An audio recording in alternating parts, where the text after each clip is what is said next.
Oh, hey, I didn't see you guys come in there. Don't you ever knock?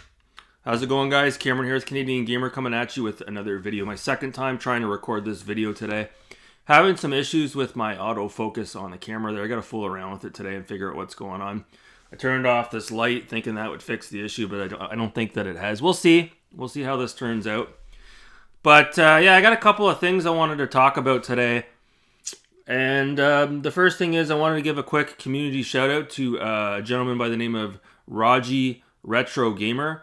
Now, I believe he's based out of the UK. Real salt of the earth kind of guy. I've really been enjoying his content. He recently picked up an Xbox Series X, so he's sort of dipping his toes in the water with that. And he posted a pickups video picking up games from CEX, which I believe is the UK's version of maybe a pawn shop or a charity shop or a thrift shop, if you will. So I still have to watch that video. I haven't watched it yet. But if you're interested in Rodgy's channel or his content, if you want to check it out, I'll leave a link in the description below and you can check that out. Excuse me. So where have I been? I've been MIA the last week. I have been here. I've just been really busy. Not busy per se, but I've been playing games and I've been watching movies. And I wanted to just mention I finished watching Clint Eastwood's Tightrope last night. Really good movie. I thought this was, one of the entries into the Dirty Harry franchise, but it isn't. This is its own film, and this is a neo-noir crime thriller with elements of a slasher film as well. Really dark with some elements of comedy as well. Yeah, I really enjoyed it. I wrapped it up last night. Interesting enough, the female actress in this is from Montreal, Quebec, Canada. She was a famous actress from the 60s, 70s, and 80s. Can't remember her name. And she, I believe, may have been in one of the Star Wars films as well. Really famous actress, and she's in this film. So really good movie, Tightrope, if you haven't seen it. Forgotten classic from the mid-80s, 1984, I believe.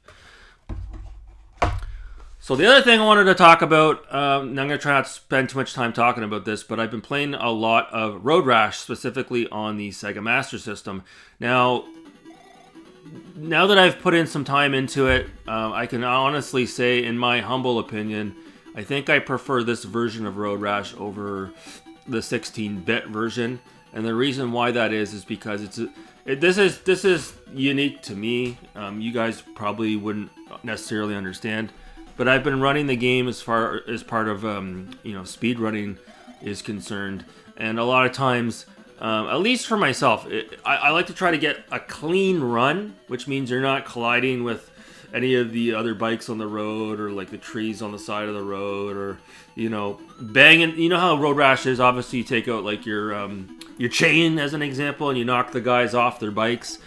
No, not the case with Road Rash on the Sega Master System. It's more about just trying to dodge around all the other bikes on the road.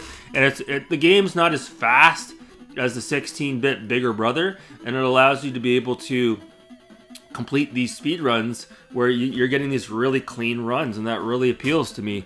Whereas if you go back and play a Road Rash on the Sega Genesis or the Amiga, it's kind of like the best example or comparison would be Need for Speed Hot Pursuit 2010, which came out on the 7th gen consoles, later released as a remastered game on the modern consoles. That's a game where you can't really get through an entire race without banging into other cars. And the same goes for the Road Rash games. Obviously, the 16-bit architecture allowed for more NPCs on the road, more bikes on the road, more obstacles, which is fine, but it makes it difficult to have a clean run. So, yeah, really enjoying it. And just to add to that, I looked up the Amiga version of Road Rash last night. I had never seen it before. Wow, is it ever impressive? The music is absolutely heads and tails, probably above the Sega Genesis version. Really good frame rate. The graphics look really cool here. I'll show you a small clip here. So I would love to check that version out. Wow. So I think the Amiga only got the original Road Rash. 2 and 3 were exclusive to the Genesis. So yeah, that's it for Road Rash conversation. I guess the next thing we'll talk about is John Linneman again. So this guy continues to tout PlayStation VR2 as the second coming of Christ. At this point, it's coming off like an infomercial. It's no secret John didn't pay for his unit. He got it for free. So when you see anyone on YouTube that gets a product for free, like the PSVR2, okay, immediately your opinions are compromised, okay? Somebody gave you something for free, so you're less likely to be critical of it. And this is what I feel, this is what we're seeing here. This guy posted a 1.5 hour infomercial showcasing the Horizon Tech demo for the PlayStation VR. Come on, John, just stop it, okay? Okay, just stop it. Who are you trying to kid, okay? Somebody said it best, John Linneman, he's best sticking with what he knows best, okay? Talking about tech, okay? It's when he dabbles in other things where he starts, pumping his chest out, being a huge advocate for PlayStation VR 2. He did the same thing with Night Dive Studios. It comes off like a fucking infomercial. It's like, man, just stop it already, okay? You are so out of touch with society. It's absolutely ridiculous. So Digital Foundry did put out a DF Weekly episode, and right off the hop, they addressed a lot of things with John, which I was critical of in my last video. So I don't know if maybe John caught wind of some of the things I had to say, but it was good to see that they talked about it a little bit. But for him to follow up with another PlayStation VR video where he's showcasing the silly little tech demo, and he's over on Twitter talking about Gran Turismo 7, which is a digital fucking game, digital only. And John purchased a steering wheel, and he's like, oh my god, I've never seen anything like this. When I play this game GT7 in VR, I feel like I'm actually trying to grab the steering wheel and the sun reflection coming off the mirrors. Oh, it feels so real. Oh my god, this is the most immersive thing I've ever seen in my life. Like, okay, just stop it, okay? Stop it, John. You're coming off as a salesman at this point, man. You're coming off as a salesman, honest to God. Just pump the brakes on the PlayStation VR, okay? You're absolutely bought and paid for. Sony gave you a free headset, and they got your buy-in, man. They got your buy-in. You're promoting this product for them. You're selling it for them, essentially. That's what you're doing, John. So you need a reality check, man. You need to take 3 steps backwards, okay, and look at yourself in the mirror and see how you're acting, because it's extremely unprofessional as far as I'm concerned. So, yeah, I know one person that picked up a PlayStation VR 2, and that's fine. If that person enjoys it, all the power to them. All I'm saying is, I don't see a reason or a rhyme or a reason to pay $899 Canadian for this freaking headset that has no software to support it, and no game developers out there are going to touch this thing with a 10-foot pole, because as I already said, and as Digital Foundry already talked about in their last DF Weekly podcast, it makes no sense from a business perspective for any of these game developers, John, to spend thousands and thousands of dollars developing a game for 3 years that nobody's going to buy, that's going to cater to a niche market. Okay, John? Okay? Oh my god. Like John Linneman, he might know more than I'll ever know as far as technology is concerned, and good for him. Good for him. But as far as looking at things from a real world perspective, you got a long ways to go, my friend. Okay, you've got a long ways to go. So the next thing I want to talk about here is this recent trend of boycotting in video games. This is all I keep hearing. All I keep hearing. Okay? It kind of reminds me of, maybe not the best example, but like people in general these days, they jump on a bandwagon and they're quick to jump off. Remember we had the Roe versus Wade controversy in the US? Yeah, that lasted for about 2 weeks, and then everybody jumped off that bandwagon and you haven't heard from anything ever again. And then you look at the limited run game situation from about a month ago, right? No one's talking about that now. Everything's status quo, business as usual. It's all forgotten. And everybody's purchasing limited run games again. I bet you a bunch of people that were bitching about limited run games are looking at their offerings and they're like, oh, fuck yeah, I am interested in that game, or I am interested in that game, and they're pre-ordering all over again. Guys, you have to realize too, right? A lot of you guys don't think about things the way that you need to, but when you see like all these gamers out there that are boycotting this and boycotting that, you're looking at about like 0.999% of the gaming community, okay? It's less than 1% of the gaming community. These are just idiots on YouTube, okay? Nobody out in the real world is boycotting any video game company for the most part. It's like, boycotting Walmart because you disagree with the product they sell on the shelf, okay? It doesn't happen. Oh my God. So the same thing happened with Hogwarts Legacy, okay? You get people that are boycotting it. Just like, again, John Linneman refuses to review the game. Why is that? It's open to interpretation, right? Yeah, I looked at that game, Hogwarts Legacy. I looked at it. Now, I'm not a Harry Potter. Yeah, you could call it that.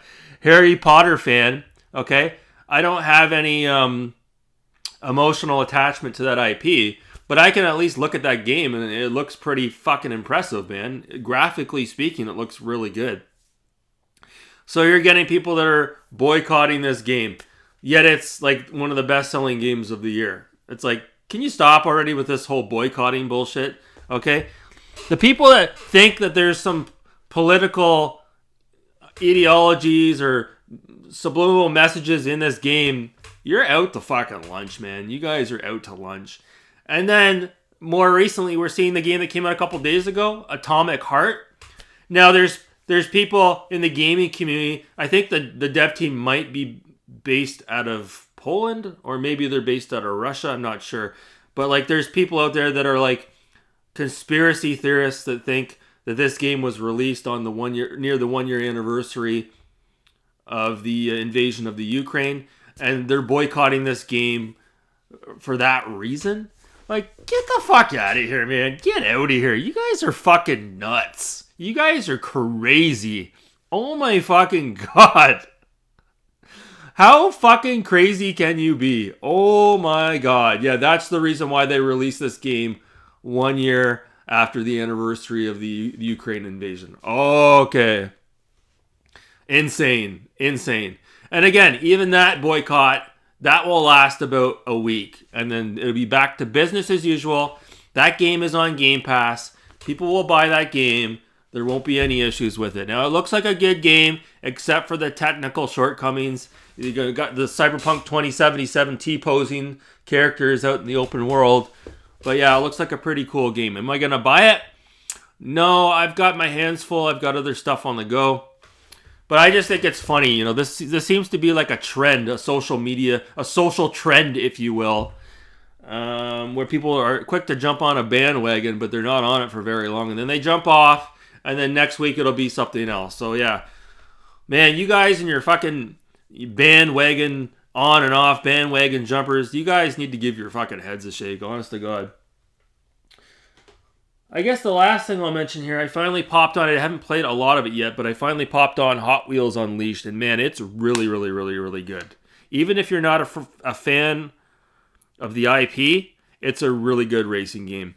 The only thing is, I'm not 100% sure if a lot of the content in here is download only, if you have to purchase it, because I'm seeing a lot of the cars, as an example, have little shopping carts next to them, and if that's the case, that really sucks.